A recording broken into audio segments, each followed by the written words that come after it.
Oui. Ils peuvent aussi aider par l'argent, par une donation d'argent sur un compte qu'on a fait spécifiquement pour cette opération, qui est le 05 80 Oui. 1 504 500 013. Je répète, qui est la Banque de Tunisie. D'accord. Ok. 05 80 1 80 c'est 0 0 0 8 fois. Ah d'accord. Voilà, c'est 8 pas fois 0. un 8 et un Oui, 0. Ouais. d'accord. C'est 8 fois le 0. Oui. 1 504 500 013. D'accord. Voilà. Donc on peut envoyer de l'argent. Exactement.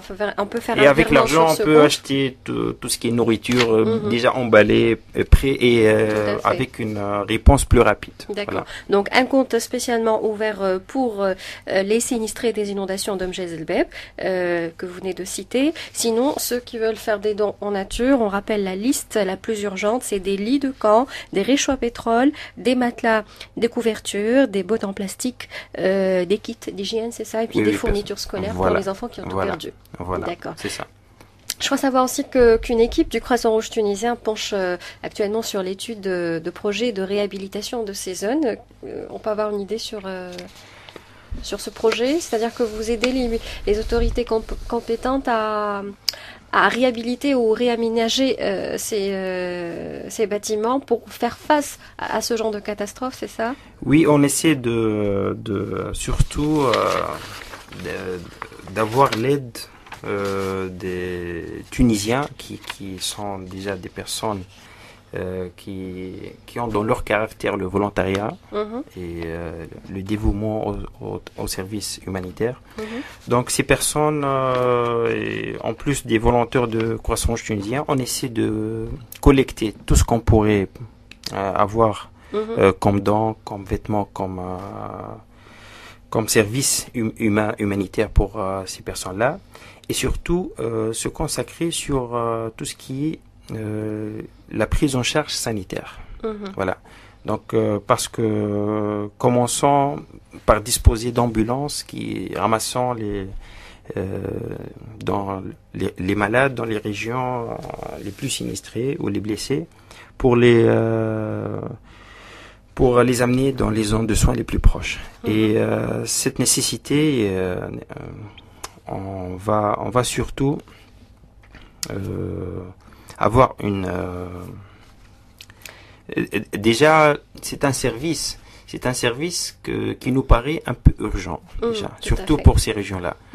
Et on peut pas déjà toucher plusieurs services en même temps pour ne pas perdre un peu la faisabilité et l'efficacité de ces services. D'accord. Voilà. Alors, face à ce genre de crise humanitaire, quelles sont vos principales forces et difficultés au Croissant Rouge tunisien? La principale force, d'abord, on va commencer par les points positifs. Déjà, la principale force à l'échelle internationale, on peut citer ça, que c'est le plus grand réseau humanitaire au monde, celui du mouvement international des sociétés de croix et du Croissant Rouge. Voilà.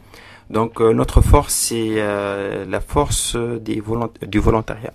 Donc on est tous des volontaires et on donne de notre temps et de parfois de notre argent et au service de ces personnes-là. En plus, on est un organisme impartial et neutre, donc ce qui nous aide à entrer et à partir dans des zones que les autres ne peuvent pas y accéder. Voilà. Et comme principale difficulté?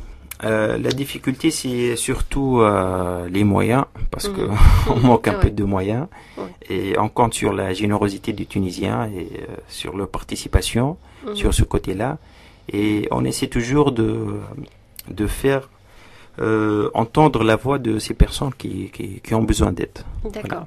Voilà. Alors on va écouter un spot publicitaire. On revient tout de suite après à la deuxième partie de cet entretien avec Monsieur Yassine Chagrani, je rappelle, qui est le responsable communication au Croissant Rouge tunisien. توا لا يزي 3G++ ولا يزي الكليب ليش ومعاهم شاهدين هدية وتزيد تقول لي illimité jour et nuit et en plus أرخص فورفي مازال فيها كلام توا نمشي ناخوها مع اتصالات تونس 3G++ ديما خير برشا. وانت زاده اشترك في عرض ديمانات بعامين واتصالات تونس تمتعك على طول ب 3G++ en illimité jour et nuit 24 heures sur 24 7 jours sur 7. أكثر معلومات على 12 98. اتصالات تونس المستقبل يناديلنا. 12h31 sur RTCI. Je rappelle qu'aujourd'hui, les questions des pluies diluviennes qui ont provoqué des inondations, qui ont fait 4 morts au cours des derniers jours en Tunisie et qui ont entraîné une forte montée des eaux, des oueds, principalement à l'ouest de Tunis, où des milliers d'hectares ont été submergés. De nombreuses familles ont été évacuées. Outre les services de la protection civile, les forces de police et militaires ont été mobilisées pour venir en aide à la population. Le Croissant Rouge tunisien a également réalisé plusieurs opérations de secours et nous avons le plaisir d'avoir avec nous aujourd'hui Monsieur Yassine Chagrani, responsable communication du Croissant Rouge tunisien. Donc on parlait tout à l'heure des opérations de secours que le Croissant Rouge tunisien a menées en faveur des familles sinistrées et des personnes qui se sont déplacées. Est-ce que la société civile a été bien présente? Vous avez collaboré avec d'autres associations dans cette situation, déjà, tout le monde se mobilise pour participer dans cette crise-là et essayer de donner l'aide nécessaire à ces personnes. Je crois mardi passé, il y avait le plan Orsec, qui est un plan national d'intervention d'urgence, et que le Croissant Rouge tunisien a une petite partie dans ce plan-là. Donc, on gère surtout après la crise, après le catastrophe, parce que le jour de l'inondation, on peut pas intervenir. Oui. Donc, on intervient surtout après, lorsqu'il y a des dégâts, pour alléger un peu la souffrance de ces personnes et un peu qu'ils vivent un peu dans la dignité humaine. Donc on collabore toujours avec parce que comme je l'ai dit au début, on est auxiliaire au pouvoir public.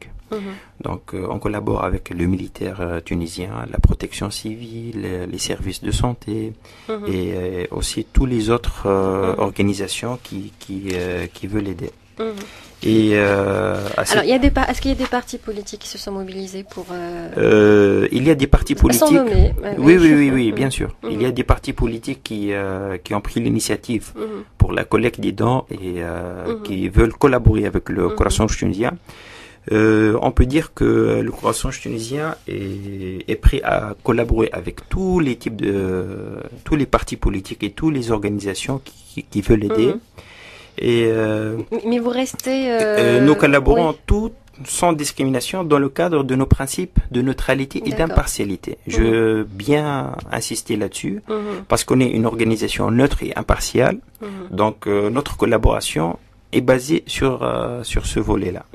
Et tous les dons qui seront gérés déjà par le Croissant Rouge tunisien, en respectant aussi nos principes de neutralité et d'impartialité. Voilà. Donc vous respectez bien les principes, vous êtes par définition une association apolitique, donc vous acceptez de collaborer, mais vous restez les seuls décideurs, disons,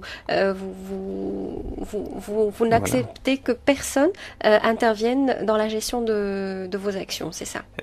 Bien sûr, la gestion des dons, les personnes qui veulent collaborer avec le Croissant tunisien sont le bienvenu, mais ils doivent bien respecter notre neutralité et impartialité dans le travail. Ouais. Donc aujourd'hui, à une semaine presque de cette catastrophe, nous sommes nous sommes donc le lundi 7 novembre. Où est-ce qu'on en est? Combien d'aides? Vous avez parlé de 13 000 kits d'hygiène. Oui. Est-ce que toutes les personnes qui se sont déplacées sont retournées chez elles? La situation, elle est comment à ce jour-là? À ce jour-là. Donc samedi, on a distribué dans les régions de Mjaz el-Beb 13 000 kits d'hygiène et 13 000 couvertures. Ces kits d'hygiène, c'est un kit familial pour 5 personnes. Donc ça peut aider énormément parce que la situation avec la boue, les déchets qui sont partout, donc c'est une nécessité pour protéger leur santé. Parce qu'il y a des risques d'épidémie, c'est ça? Bien sûr, parce qu'il y a des bétails qui sont inondés avec l'eau, il y a la boue qui a envahi toutes les zones et les déchets de la région et qui sont déjà éparpillés partout avec le soleil. On pourra avoir un risque sur la santé. J'en profite d'ailleurs pour rappeler le communiqué du ministère de la Santé publique qui attire l'attention de la population de ces régions, les régions concernées. Donc il attire leur attention sur la nécessité d'être vigilant et de prendre les mesures préventives nécessaires pour justement prévenir les maladies à transmission hydrique. C'est un communiqué qui a été rendu public vendredi dernier. Le ministère appelle donc au non-recours aux sources d'eau insalubres et à l'ébullition ou la désinfection de l'eau par l'eau de javel devant toute qualité inhabituelle de l'eau destinée à la boisson. Donc, voilà. Donc c'est ça le risque qui existe déjà et en plus les maladies à transmission vectorielle et ça fait partie déjà de nos formations sur les gestions de catastrophes et la sensibilisation. Donc ce qu'on pourrait faire maintenant, c'est la sensibilisation et aider au mieux la communauté locale pour faire face à ces problèmes-là. Donc déjà, c'est pour ça on a commencé par ces kits d'hygiène pour moi protéger ces personnes-là, les couvertures et on se mobilise peut-être demain pour encore donner un peu de la nourriture et d'autres besoins qu'ils peuvent avoir. Déjà, ces kits d'hygiène et ces couvertures, ils ont un coût presque de 17 000 dinars. Voilà. Et en majorité, ce sont des donations. Voilà. Donc, les Tunisiens se sont mobilisés depuis vendredi pour nous amener des dons alimentaires, des couvertures, des vêtements. On remercie vraiment tout le monde parce que le Tunisien, c'est un bon volontaire et un bon citoyen qui veut aider toujours. Alors, on va peut-être aussi rappeler à la fin de cet entretien la procédure qu'il faut suivre pour faire des dons. Donc, on a besoin de lits, de camps, on va rappeler, de réchauds à pétrole, de matelas, de bottes en plastique, de kits d'hygiène et de fournitures scolaires, voilà. C'est ça.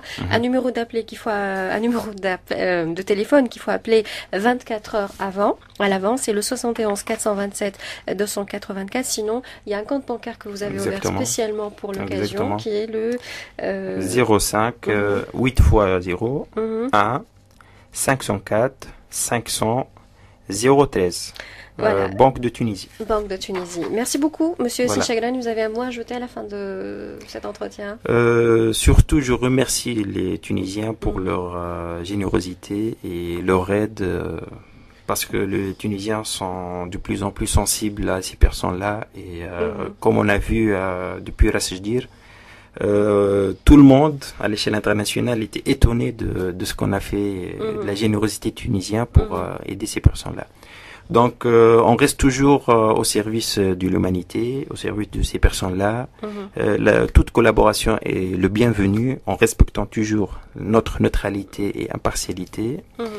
Et j'espère que ces personnes-là trouvent un peu de sens à leur vie et un peu de dignité humaine.